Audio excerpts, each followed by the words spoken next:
Haciendo es que todo el que se conecta a esta plataforma lo hace porque entiende que va a haber un estudio de la palabra de Dios. Entonces, la persona que se conecta, en la medida que se conecta, debe conectarse con micrófono apagado y si está encendido, apagarlo seguido de que se conecta. Es sencillo. Entonces, no sé, el anfitrión ayudará con esto, para que se desenvuelva el estudio.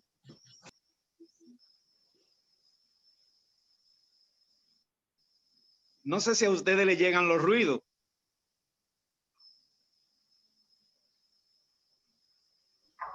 Claro, varón, llega los ruidos a nosotros también. Yo no tengo micrófono abierto, no tengo micrófono abierto. Todo el que lo tenga cerrado, vamos a mantener el silencio para ver si comenzamos el estudio. Dios bendiga a los que se conectaron ahora. Decíamos, yo a veces tengo una corazonada que no sé si es que nosotros los evangélicos, algunos, no todos, pero algunos de los evangélicos, no sé si es que no sabemos o no entendemos el tiempo que estamos viviendo. El próximo año va a comenzar una dictadura mundial. Próximo año. El próximo año comienza una dictadura mundial. El próximo año comenzará una dictadura mundial, una dictadura en el orden sanitario, una dictadura en el orden político. Comenzará, ya comenzó en el orden sanitario, ya comenzó porque en la medida que usted ve que cada uno tiene un tapaboca para salir a la calle, para salir a cualquier lugar, ya eso da la idea de cómo será esa dictadura sanitaria. No sé si ustedes oyen noticias qué está pasando en Europa y en Estados Unidos en relación a la sanidad, al virus, a la pandemia. Yo creo que ustedes oyen noticias, de alguna manera se mantienen informados. Hay países donde la curva de contagio ha subido más que en los meses de marzo, abril, mayo. Bueno, eso se llama dictadura sanitaria. Comenzó del año 2019, 2020. En el 21 arranca con fuerza. Eso que ustedes ven que ha pasado en Estados Unidos, donde el Partido Demócrata ha aplastado en cierto sentido, en cierto modo, por decirlo de alguna manera, al partido contrario. Ustedes saben que el partido contrario se ha manifestado en contra, opuesto al nuevo orden mundial. Entonces, el hecho de que el partido que se le opone al que desfavorece el nuevo orden mundial, el partido que se le opone es exactamente el partido que se identifica con el nuevo orden mundial. Esto se esperaba, alguna gente entendida lo esperaban, porque el nuevo orden mundial tiene fuerza, tiene poder, tiene dinero, tiene finanzas, tiene economía. Entonces, un gobierno haciendo oposición no se le auguraba victoria, sino que la victoria, todas esas élites, toda la élite de poder se iría a favor del partido que favorece el nuevo orden mundial. Bueno, año 2019, 2020, 2021 son años de instalación de ese nuevo orden mundial, que va a traer, repito, una dictadura sanitaria, en el sentido que termina, entre comillas, un virus y lanzan otro, tal vez más fuerte, para mantener a la gente ceñida o metida en su casa y mantener las actividades económicas de manera ambivalente, tan valiente como se ha mantenido, de manera que se pueda propiciar el ambiente para que ese nuevo orden mundial, pues en transacciones que ellos secretamente, o no sé cómo lo harán, pero profeta Daniel explica eso, puedan pasar todas las cuentas bancarias, todo el dinero depositado en banco, puedan pasarlo a favor de la causa del régimen del anticristo. Hoy en día aún no se habla de anticristo. Hoy en día se habla de nuevo orden mundial. Hoy en día se habla de élites de poder. Pero esa es la plataforma. El anticristo no podrá salir a la palestra pública hasta que no suene la trompeta. Bien, vamos a comenzar en términos de la palabra, buscando la primera carta de Pedro, capítulo 4. Vamos a leer 2 versos.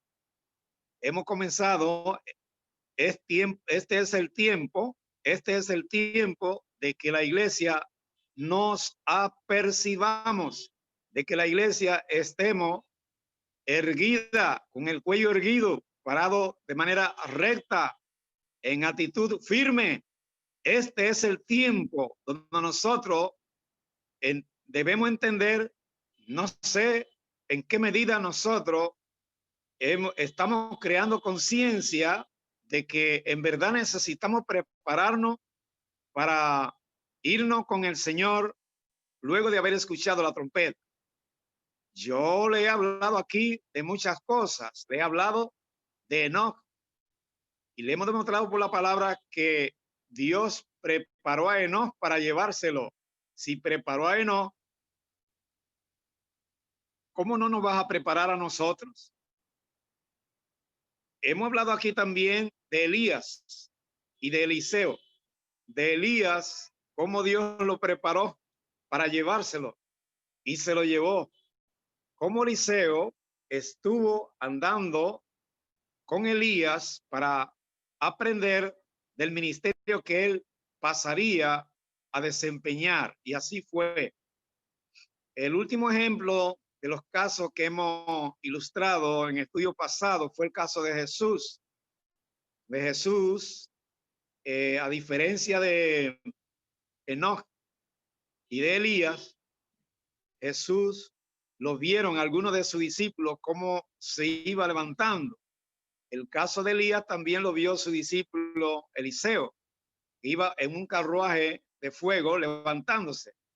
Bueno, ahora nos toca a nosotros. Ahora nos tocará a nosotros, y yo no sé cuántos de los que están conectados en esta plataforma van perdiéndole el amor que aún le tenían o le tienen a este mundo.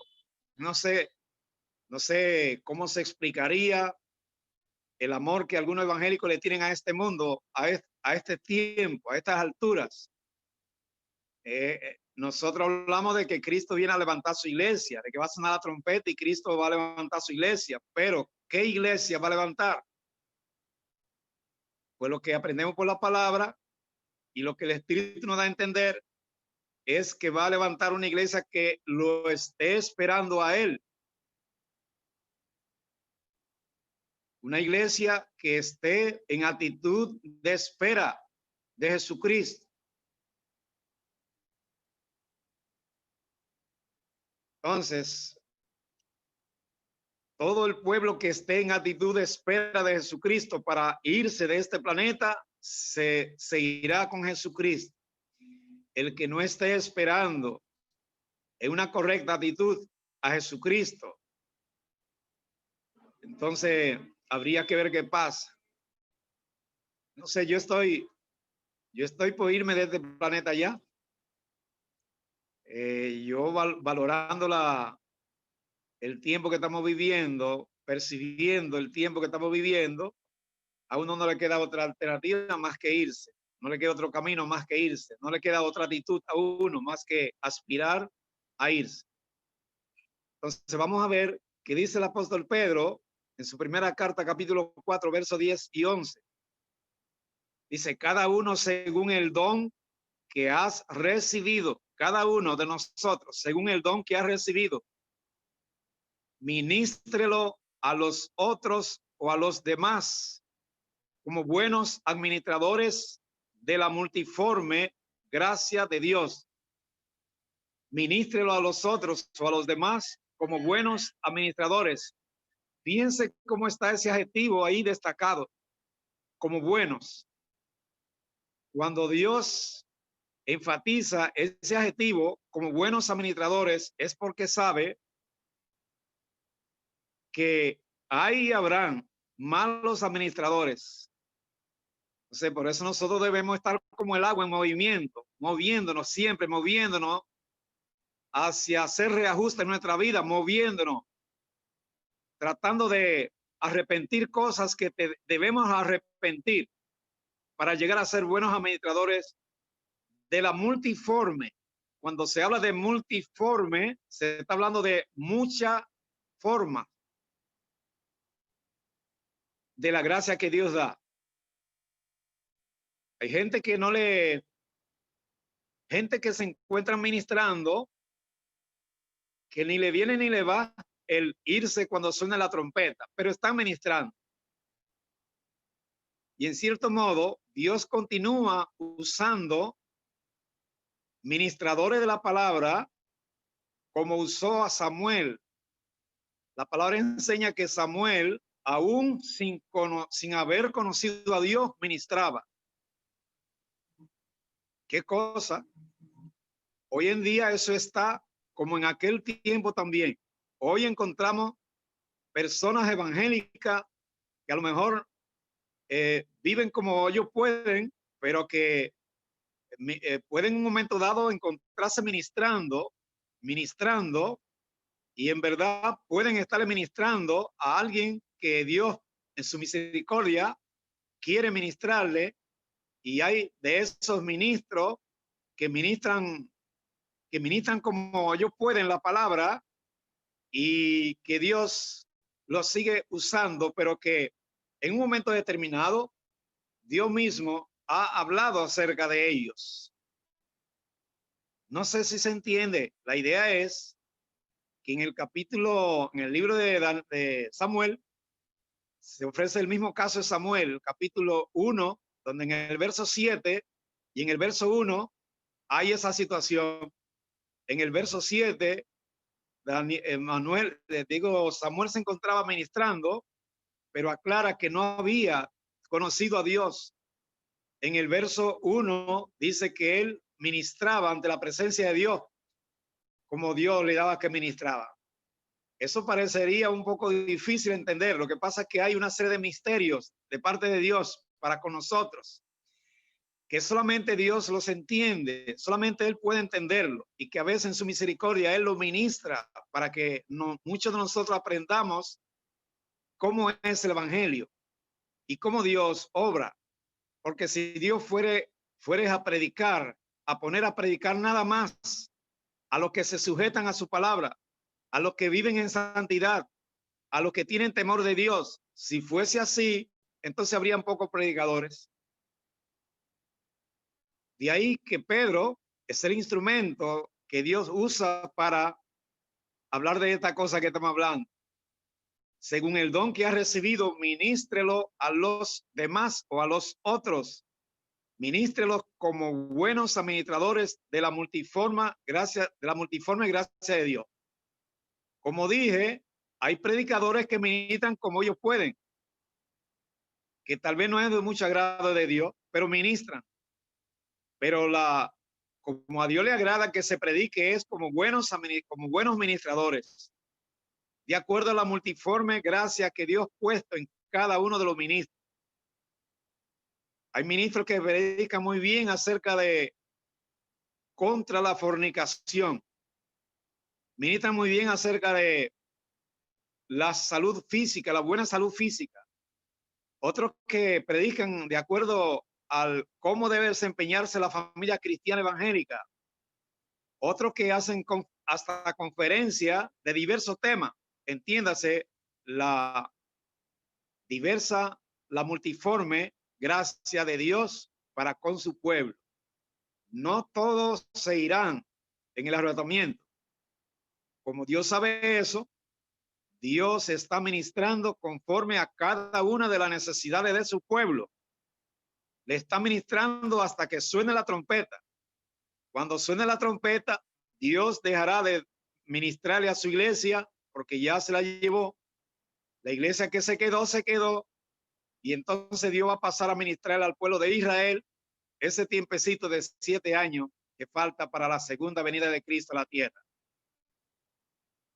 Pedro sigue diciendo, además de ministrar conforme a la diversidad de la gracia de Dios, sigue diciendo, si alguno habla, hable conforme a las palabras de Dios. Si alguno habla, hable conforme a las palabras de Dios. Hay predicadores diversos, decía. Hay predicadores que leen un verso y comienzan a hablar y a predicar a partir de ese verso que leyeron. Y le vienen a la mente, y Dios en su misericordia muchas veces le envía ideas, pero el predicador está predicando de lo que tiene en su mente y de lo que el Espíritu Santo le puede dar. Entonces, no hay mucha certeza, no hay mucha seguridad de que al pueblo se le esté ministrando como sugiere el apóstol Pedro acá, inspirado por el Espíritu Santo. Si alguno habla, hable conforme a las palabras de Dios. Entonces, en este tiempo, el Espíritu Santo le da a entender a uno que la iglesia debemos ser exhortados en el sentido de que si alguno habla, hablemos la palabra de Dios, pero no que si alguno habla, hable chismeando, hable criticando, hable murmurando, hable como queriendo llevar la vida suya y la vida de otro y de otro y de otro, una al hombro, otra a la cabeza, otra al costado, no sé. Pedro lo que dice, inspirado por el Espíritu, si alguno habla, hable conforme a la palabra de Dios. Yo fui quien agregué, no chismeando, criticando, murmurando. Si alguno ministra, sigue diciendo el apóstol Pedro, ministre conforme al poder que Dios da, conforme al poder que Dios da. Wilman, chequee los micrófonos para que mencione los nombres de los que lo tienen abierto. Ayude ahí. Entonces, seguimos diciendo, si alguno ministra, ministre conforme al poder que Dios da, para que en todo sea Dios glorificado. Para que en todo sea Dios glorificado. No, oye. Permiso, Marcelino. Carmen Gil, tenga la bondad y silencio su micrófono.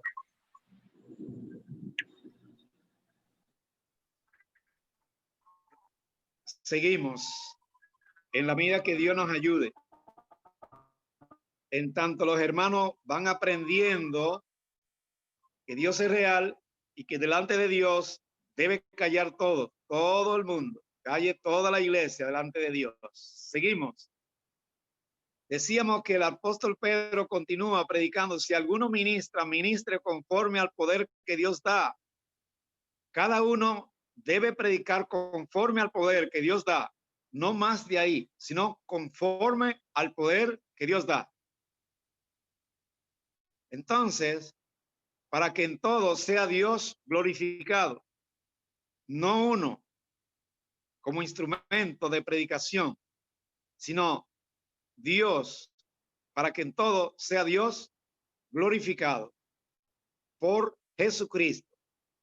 Entonces, Dios le dice a Ezequiel, y he aquí que tú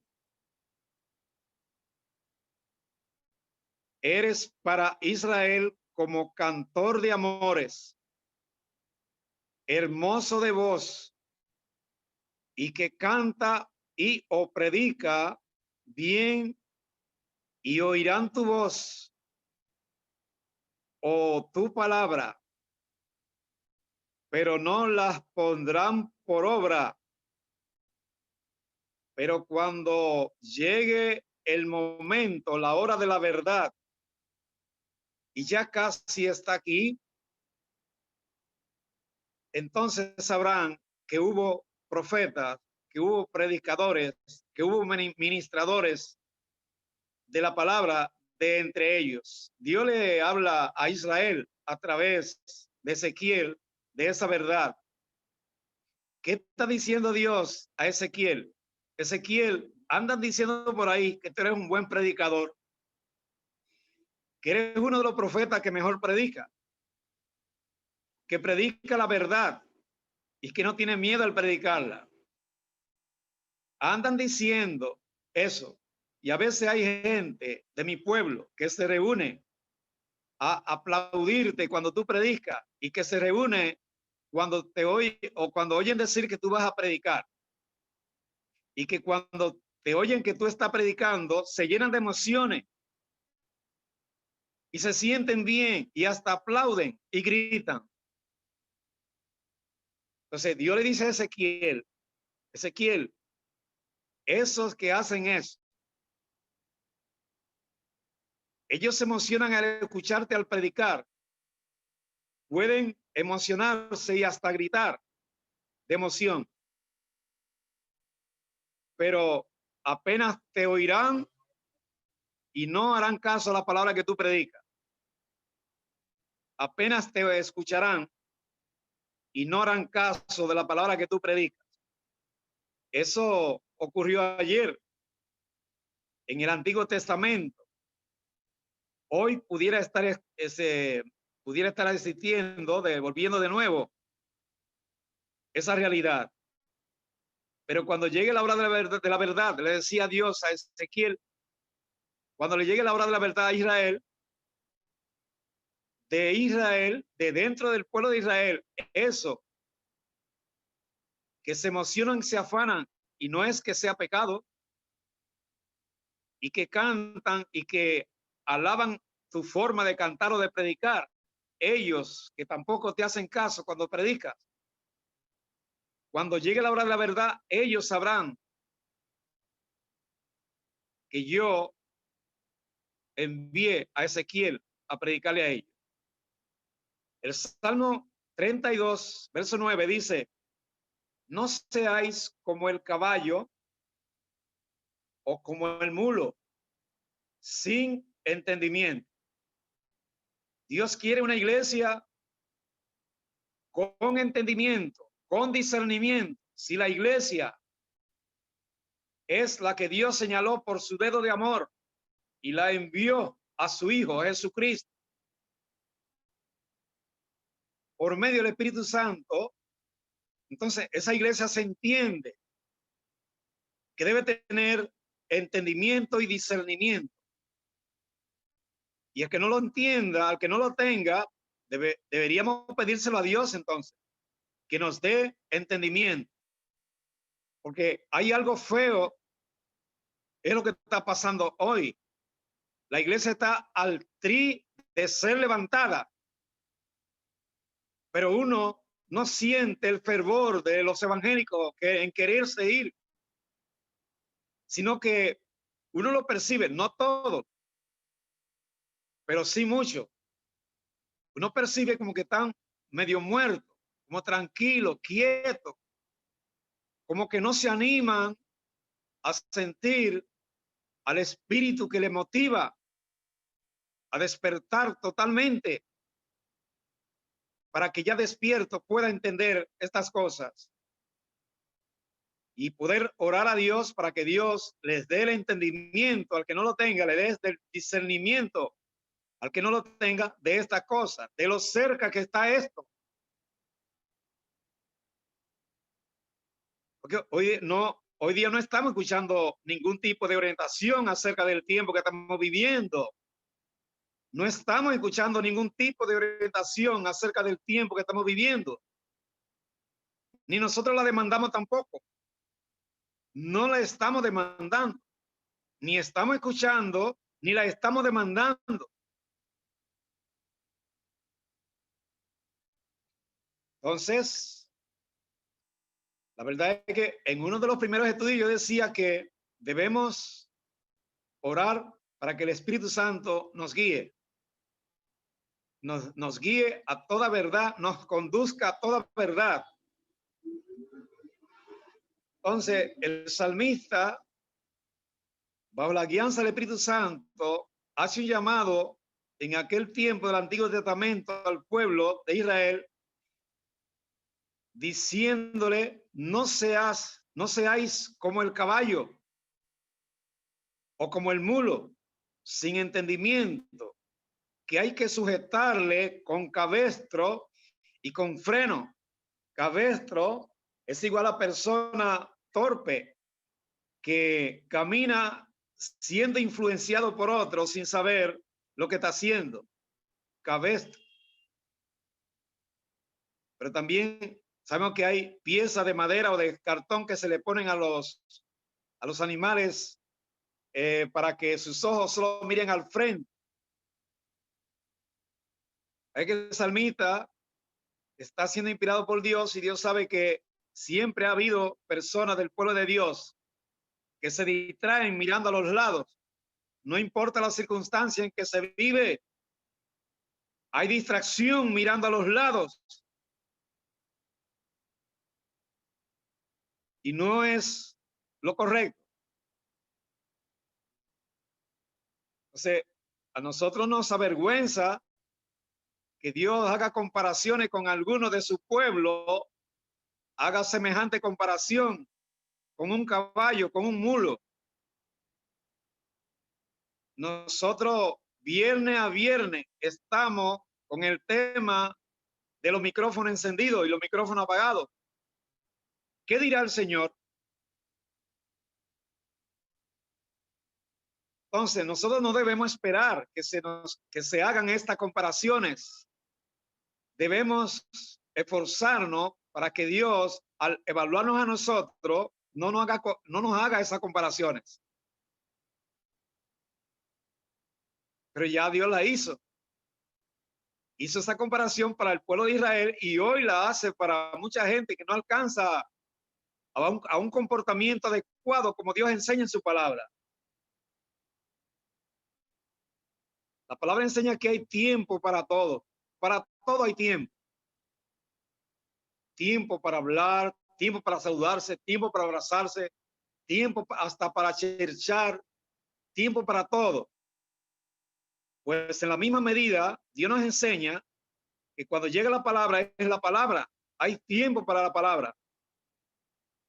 Y Dios espera eso. Entonces, sigue diciendo Proverbios, el salmista. Persona, yo definía cabestro, ya lo definí. Entonces, seguimos diciendo, por lo tanto, exhortaos los unos a los otros en la medida que nosotros escuchamos esta palabra y que la palabra sentimos por el Espíritu que esta palabra Dios nos la da para todo el que quiere volar de este planeta, irse al cielo.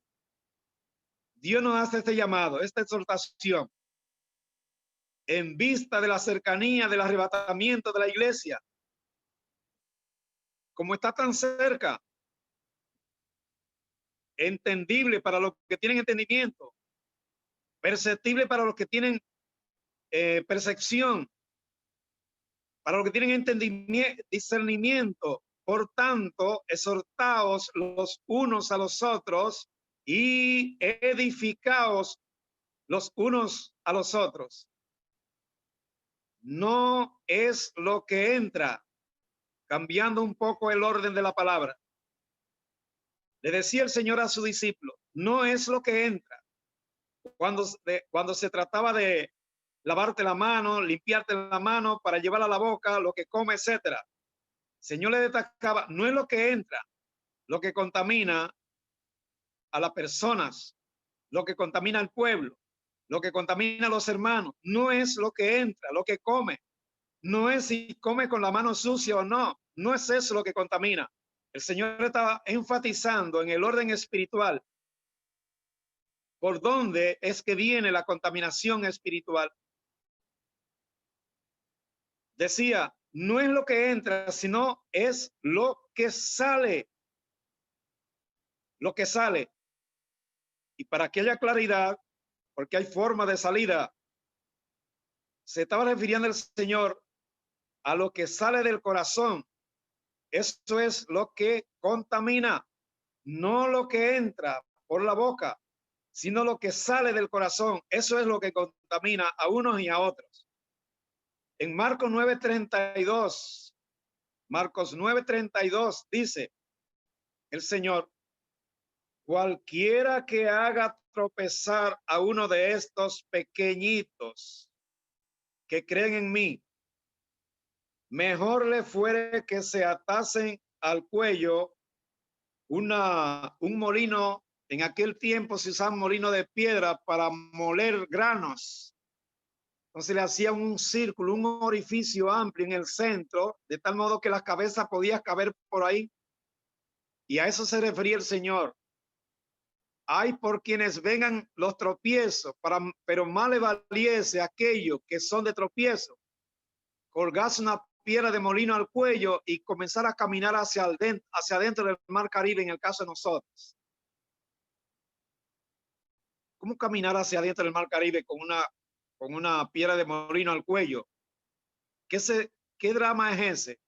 ¿Qué espectáculo sería? Una persona con una piedra de molino al cuello, que eso pesa mucho, caminando, adentrándose en el mar Caribe. ¿Qué es lo que se espera? Bueno, lo que se espera es que se hunda y caiga en el fondo. Pero esa es la idea que el Señor plantea antes que venga a hacer de tropiezo algún hermano o algún pequeñito de lo que creen en mí, decía Jesús, más vale que se vaya al fondo de los mares. Porque allí, solamente allí se perdería, pero no sería la causa de que otros se perdieran por causa de él o de ella. No sé si se está entendiendo. Que sé que el Señor se está refiriendo a un caso extremo. Si hay alguien que habla tanto como para hacer tropiezo a alguien de lo que creen en el Señor y confían en él y esperan en él, pues más vale que en vez de hablar tanto, se coja una piedra de molino, como decíamos, se la cuelgue en el cuello y comience a caminar hacia adentro del mar Caribe. Sigue diciendo el Señor, mirad bien.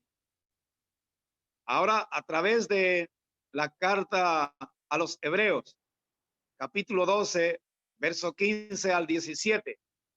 Mirad bien, no sea que alguno deje de alcanzar la gracia del Señor. Mirad bien, no sea que alguno deje de alcanzar la gracia del Señor. ¿Qué hay que hacer para no alcanzar la gracia? Dice que brotando alguna raíz de amargura. ¿Qué es lo que hay que hacer para no alcanzar la gracia? Guardar raíces de amargura, abrazar raíces de amargura. Y no solo para sí, sino fomentarla hasta hacerle de tropiezo a alguien más.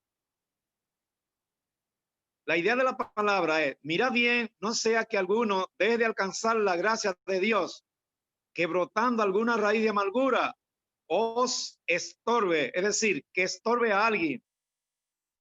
Y por esa raíz de amargura, muchos sean contaminados. Como hay cristianos evangélicos de muchos años, de mediana edad de años en el evangelio, y tal vez otros mucho más nuevos, que hay personas que tienen un conflicto, tienen un problema, una raíz de amargura, entonces quieren encontrar adeptos, quieren encontrar solidarios con su causa, quieren descubrir quiénes se hacen solidarios de él o de ella. Andan contando a diestra y siniestra, contando bochincha aquí, chisme allí, murmuración aquí, lamento aquí, lamento allá. ¿Quién va a escuchar esas cosas? Quien la escuche es influenciado por esa raíz de amargura. Y si solamente la escuchara, se detendría ahí el problema. Pero hay un Satán que lo va a llevar más lejos. Después que las personas o los hermanos escuchan expresiones, escuchan ideas que vienen de personas con raíz de amargura, después que le escuchan, entonces van a manifestarle ellos a los de raíz de amargura, le van a manifestar su solidaridad. Al expresarle su solidaridad, van a encontrarse murmurando contra alguien para hacerle solidario al que tiene raíz de amargura, porque siempre esa raíz de amargura tienen algunas víctimas, algunas personas que se asocian con esa raíz de amargura. Entonces, ¿cuáles de nosotros nos hemos sentido atraídos a hacernos solidarios de alguien que tiene raíz de amargura? ¿Quiénes de nosotros, ejerciendo nuestra justicia terrenal, nos hacemos eco de la solidaridad de hermanos y hermanas que tienen raíces de amargura?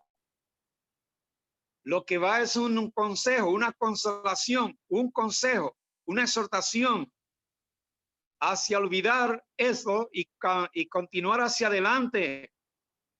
De esa manera evadimos la posibilidad de hacernos solidarios y caemos en darle un consejo en la gracia del Señor. Pero el escritor de esta carta a los hebreos trae un caso específico aquí. Está hablando de alguien que fue empoderado en raíces de amargura y que por esas raíces fue de estorbo a otros. Y por ella, por esa raíz de amargura, muchos fueron contaminados. Aquí viene el ejemplo. Esaú. Dice, como Esaú, la palabra como, C-O, tilde, M-O, adjetivo de comparación, como Esaú, fornicario y profano.